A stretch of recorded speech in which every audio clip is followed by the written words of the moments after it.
Senhor. Passando aqui hoje para a gente falar então sobre os capítulos de número 31, 32 e 33 de Gênesis. Lembrando que nós estamos aqui na nossa série de vídeos, né? Lendo a Bíblia toda em apenas um ano. Então 3 capítulos por dia nós estamos aí lendo. Então se você quer fazer parte, se inscreve no canal aí, se inscreva, compartilhe e ative o sininho para você saber, porque toda semana todo dia praticamente eu estou colocando os vídeos aqui das explicações e tirando dúvida daqueles que perguntam. Você pode me perguntar aí pelos comentários do Facebook, do YouTube, ou você pode entrar no link do grupo aí e fazer a pergunta pelo grupo. Nós somos com um grupo aí de mais de 50 pessoas, pouquinha pessoa até, né? Eu achei que ia ter 10, mas Deus tem honrado. Então vamos lá. No capítulo 31 a gente vai ver quando Deus fala para Jacó que Deus vai livrar, né, Jacó da ira de Labão, porque as pessoas estavam dizendo a Jacó, para Labão, que Jacó tinha roubado ele, os filhos dele, né, necessariamente. Então Labão começa a mudar agora com Jacó, por causa da influência das pessoas, porque Jacó começa a ser honrado, começa a crescer. E detalhe, né, Jacó ficou quase 20 anos, né, ou mais de 20 anos ali com Labão, trabalhando para Labão. Só que conforme ele vai crescendo, Deus vai honrando. E é interessante que você vai ver no capítulo 31 também, Deus revelando a Jacó como é que ele enriqueceu Jacó. Então, muitas pessoas diziam, a gente vê pregadores, né, falando que, eu vi pregadores pregando que era por causa das varetas, né, que as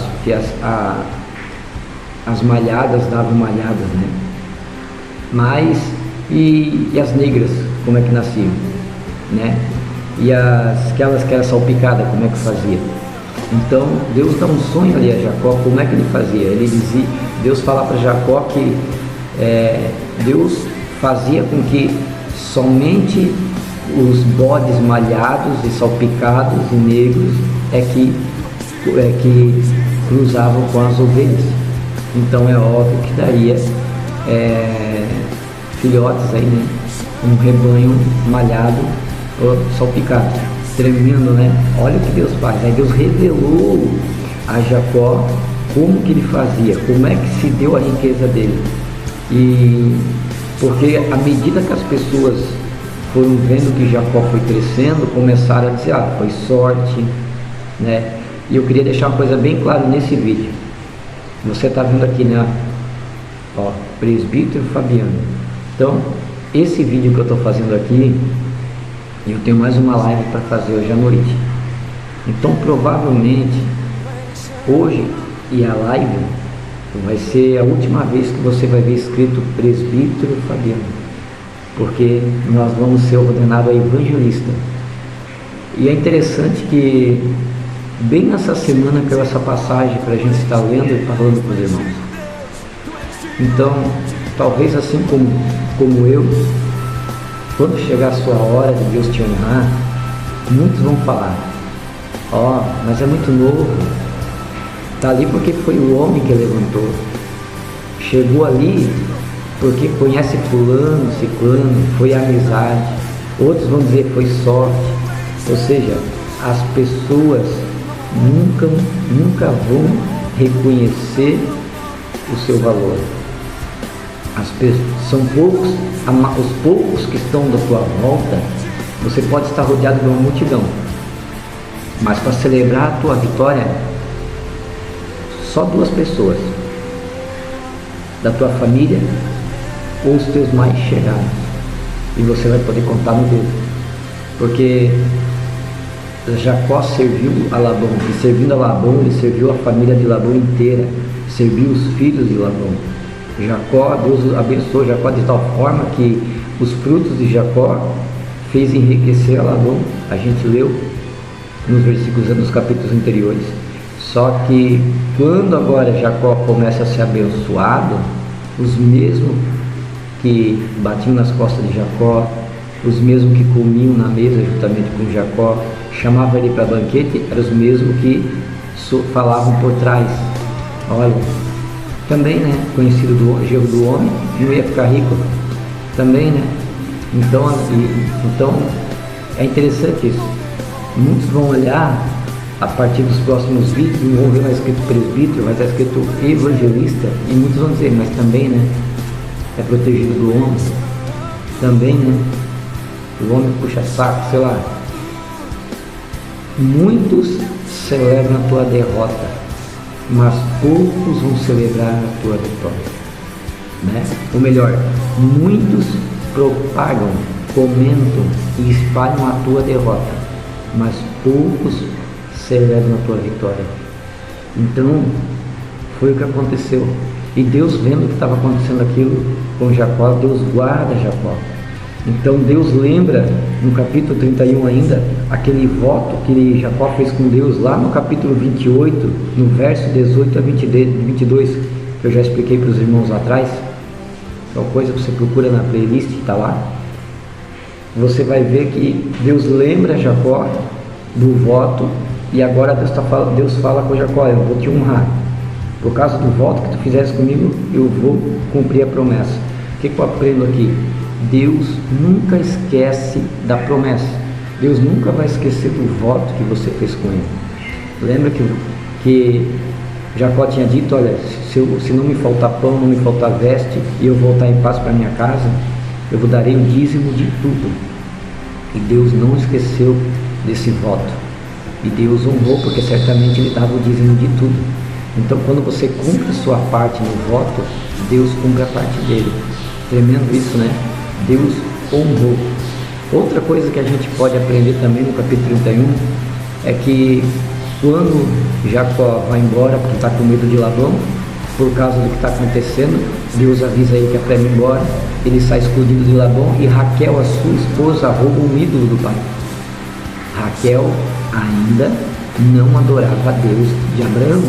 Da mesma forma, Jacó ainda não, ele tinha um voto com Deus, ele tinha uma aliança com Deus, mas ele não se dedicava a Deus totalmente. Você vai ver até o capítulo 35, até o capítulo 30, acho que é 33, até o capítulo 33, não, 32, até o capítulo 32 ali, porque no capítulo 32 a gente vai ver Jacó brigando com o anjo, lutando com Deus. Depois eu vou explicar isso. Mas até ali você só vê Jacó lembrando de Deus na hora da aflição. Quantos de nós somos igual a Jacó? Até nós temos um encontro verdadeiro com Deus. Jacó, você não vê Jacó dizendo: meu Deus, ele diz o Deus de Isaac e do meu pai Abraão, né? De Isaac e de Abraão. Jacó sempre se refere a Deus como sendo Deus de Isaac e Abraão. Não fala que é seu Deus. Porém, Deus sempre guarda ele, Deus avisa ele, e ele lembra de Deus nas aflições. Porque se não fosse Deus na vida de Jacó, ele já tinha caído por terra. Foi Deus quem acordou Jacó e falou: levanta, vai embora, vou te explicar tudo que eu estou fazendo na tua vida, agora vai embora, porque vai dar muita de tu ficar aqui. Os invejosos estão aí, vão roubar as tuas coisas. Então, aos passarinhos, estão cantando. Então, muitas vezes eu e você somos assim. Tem muita gente na igreja, às quinta-feira, fazendo campanha. E essas campanhas têm a buscar o Senhor, mas essas pessoas não têm aliança com Deus. Elas fazem propósito com Deus, mas elas não querem obedecer a Cristo. E isso é um perigo iminente dentro da igreja. Porque se você é um homem de Deus, um pastor, você é um líder, você tem que sempre focar o povo em Cristo. A Bíblia é cristocêntrica.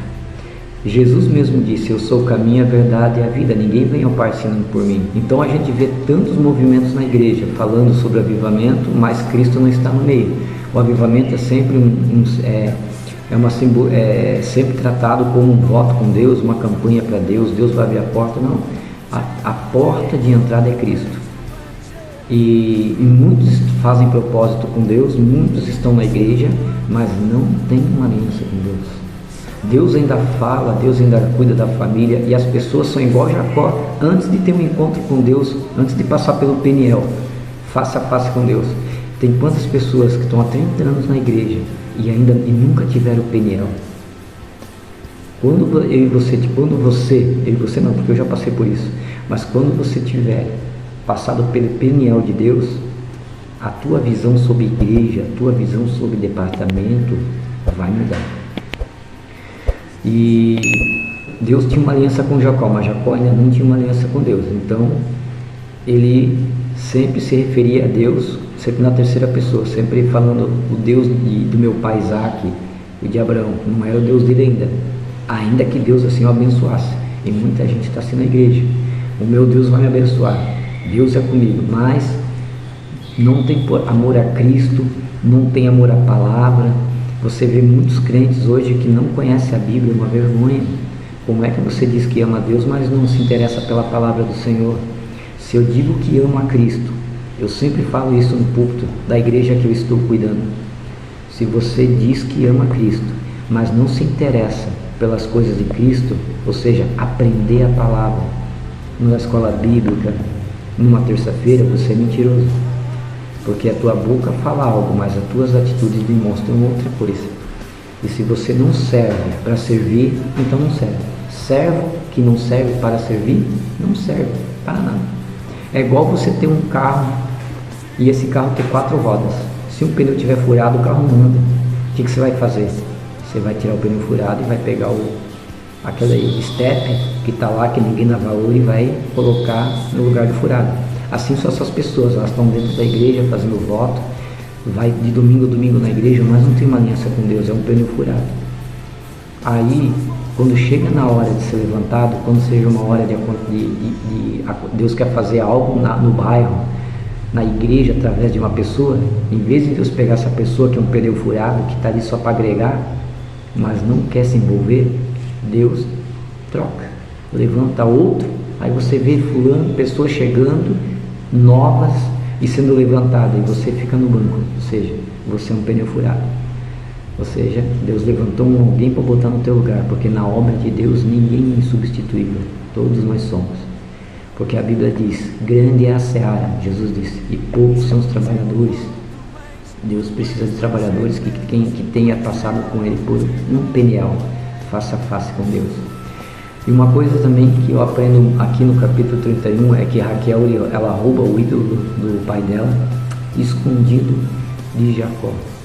E o que acontece? Labão fica furioso. Labão fica furioso só porque eles fugiram. Mas Labão fica furioso porque tocaram na fé dele, que era o ídolo. E uma coisa que eu aprendo aqui, que você que é casado, nunca tenha segredo com a sua esposa, entre tua esposa e teu esposo. Nunca faça algo escondido do teu esposo e da tua esposa, porque o fim pode ser terrível. Se Deus não intervisse, não tivesse falado com Labão uma noite antes, porque ele levou 3 dias para chegar a Jacó. Uma noite antes, Deus falou em sonho com Labão para não fazer mal a Jacó. Labão podia ter levado as filhas de volta embora, ter matado Jacó e roubado ele, por causa de um segredo, porque a mulher não soube se portar. Então que isso venha ficar para você registrado. O casal que guarda segredo um do outro, você pode destruir a tua família por causa desse segredo. Você pode perder o teu esposo, você pode perder a tua esposa, você pode perder a admiração dos teus filhos por causa desse segredo. Então nunca faça nada escondido do teu esposo ou da tua esposa. A tua vida tem que ser uma agenda aberta. Às vezes eu me deparo com casais na nossa igreja, que eu vou conversar, a pessoa tem senha. Para que eu vou ter senha no meu celular? Outro dia eu estava fazendo o discipulado com a minha esposa, um casal, e a minha esposa falou: amor, eu quero ver tal coisa. Eu peguei o celular e li para ela. E a pessoa olhou, viu que a Elisandra abriu facilmente a senha. E ela assim, nossa, você sabe a senha do outro? Eu falei, nós estamos no casal. Casal não tem segredo. Ela, não, meu Deus. Não, meu marido não deixa eu pegar no celular dele. Eu falei, tá errado.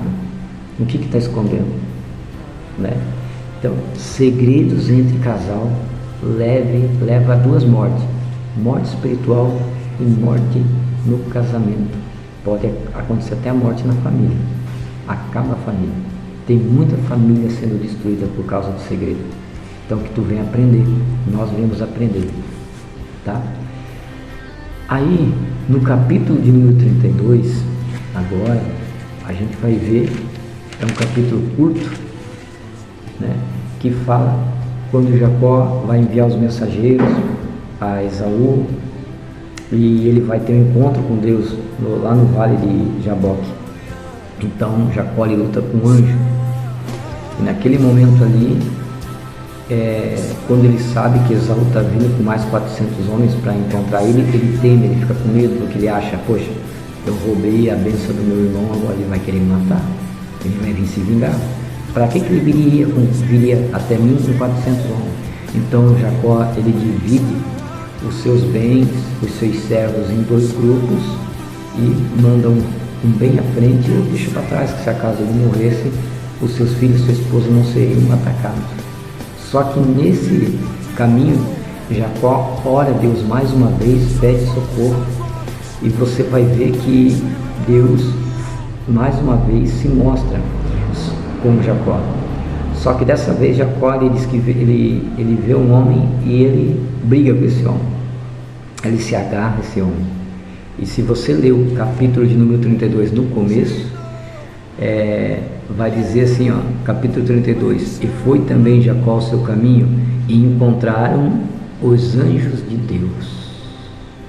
Jacó já sabia que aquele homem ali era um anjo, e ele agarrou aquele homem e começaram a brigar até amanhecer. E aquele anjo disse, olha, solta-me porque já é a alvorada, está indo embora. E Jacó fala, só te solto se tu me abençoares. Naquele momento o Senhor Deus olha para Jacó e fala, qual é o teu nome? A palavra Jacó quer dizer enganador ou usurpador. Aí ele diz assim, ó, o teu nome agora será Israel, porque tu lutaste e venceste e tu prevaleceu. A palavra Israel quer dizer príncipe, ou seja, Deus agora mudou a identidade de Jacó. Quando você tem uma entrega para Deus, quando você se abre para Deus, quando você conta aquele pecado mais obscuro para Deus, quando você confessa os pecados obscuros, o Senhor, Ele muda a tua história, Ele muda teu nome, Ele muda a tua identidade. E naquele momento ele mudou a identidade de Jacó. E Jacó passou a se chamar Israel. E ali começa a história de uma grande nação. Olha que tremendo isso aqui. Então é por isso que é necessário que nós viemos sempre estar orando para que Deus venha se revelar a nós. E como é que eu faço isso? Presbítero Fabiano, oração, jejum, súplica. A palavra de Deus diz, se achegai-vos a Deus e Ele vos chegará a vós. Então que você venha estar buscando, e se você já passou por isso, glória a Deus. Deus vai mudar a tua história, Deus vai mudar o teu nome, né? Talvez o teu nome é a ovelha negra da família, mas Deus vai mudar a tua história. Aquilo que era para ser ovelha negra vai ser a salvação da família. Deus pode mudar a tua história, Deus pode mudar teu casamento, mudar a tua área sentimental, a tua área financeira. Deus pode todas as coisas, não tem limite para Ele. Só que você precisa, né, abraçar o Senhor. E eu vou te dizer uma coisa bem séria. Para de lutar com o diabo. Para de lutar com o diabo e vai lutar com Deus. Tem um monte de gente na igreja derrotado aí porque fica brigando com o diabo. Ou seja, fica brigando com quem já está morto. Satanás já foi vencido na cruz. Jesus disse, resisti o diabo e ele fugirá de vós, né? Então, se a palavra do Senhor diz que é para eu resistir o diabo, ele fugirá de vós, então ele é um derrotado, porque se eu resisto, eu venço. Agora, do pecado, né, foge. O apóstolo Paulo, aliás, fala, né, foge do pecado, querido, que é a tua fraqueza. Então, Satanás tem que ir para cima. Então, você não tem que estar lutando com o diabo.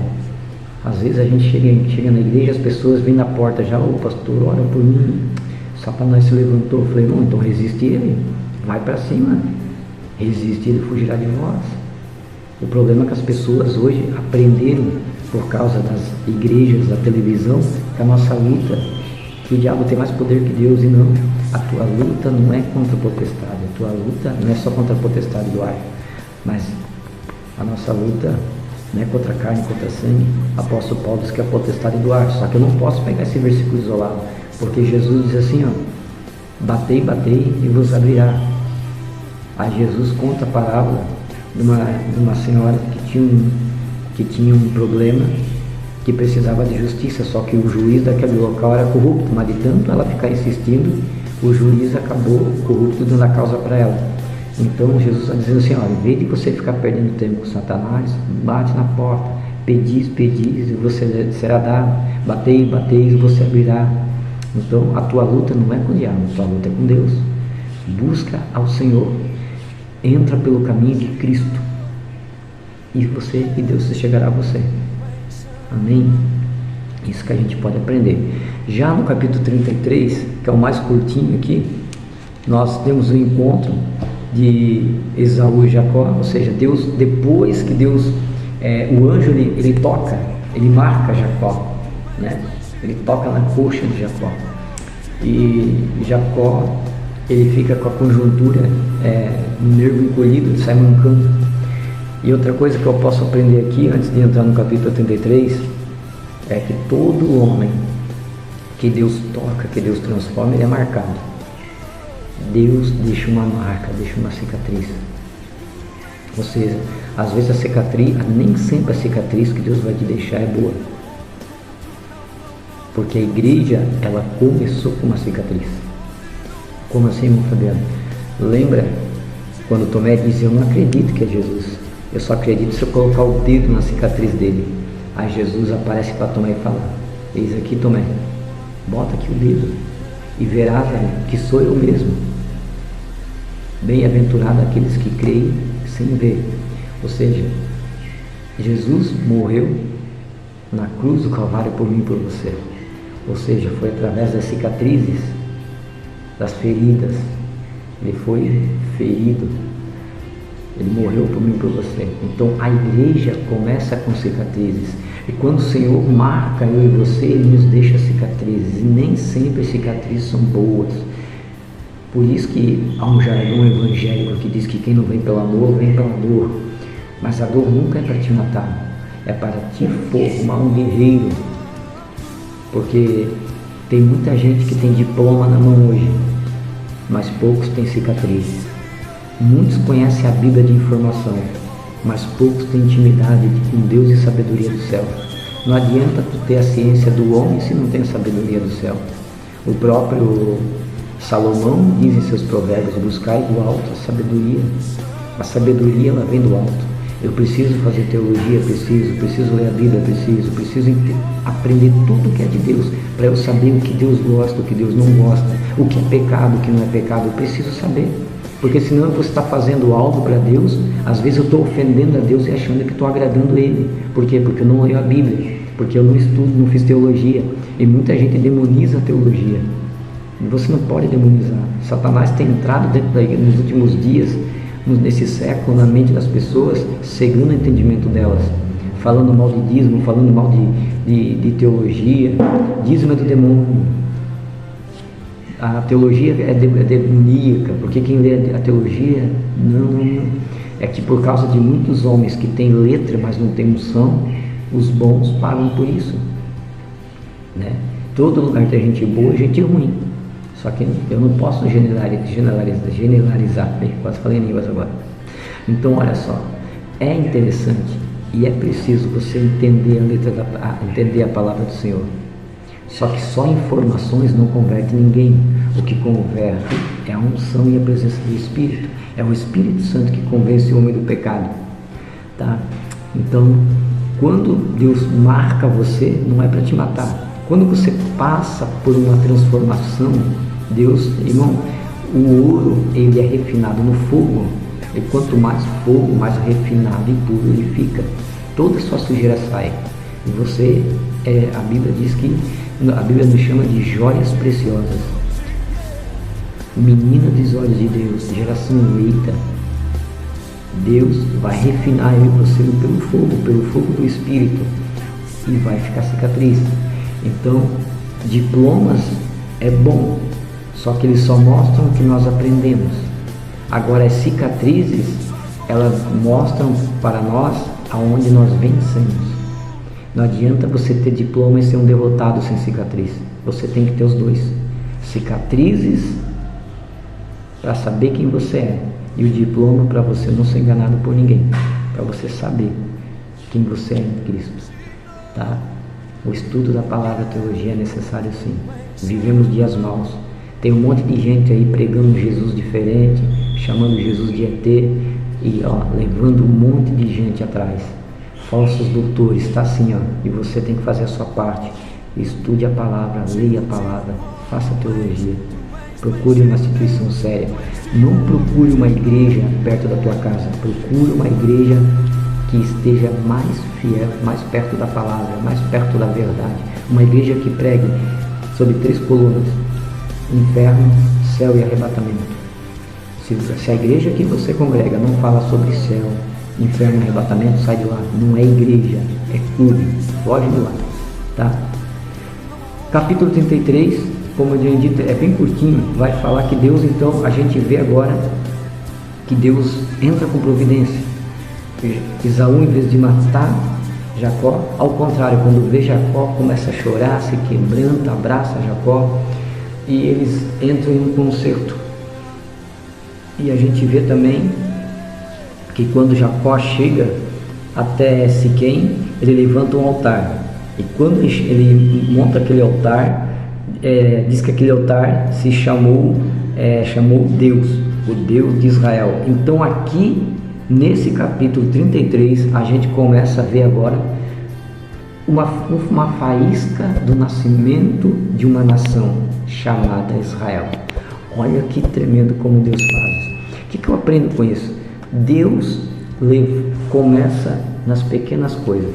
Quando Deus for fazer o avivamento, querido, está sendo pregado um avivamento em tudo quanto é canto, tudo quanto é ministério está falando de avivamento. Mas Deus não vai começar o avivamento pelas igrejas grandes. Primeiro, antes do avivamento vem o juízo, a gente sabe. Sem juízo não tem avivamento.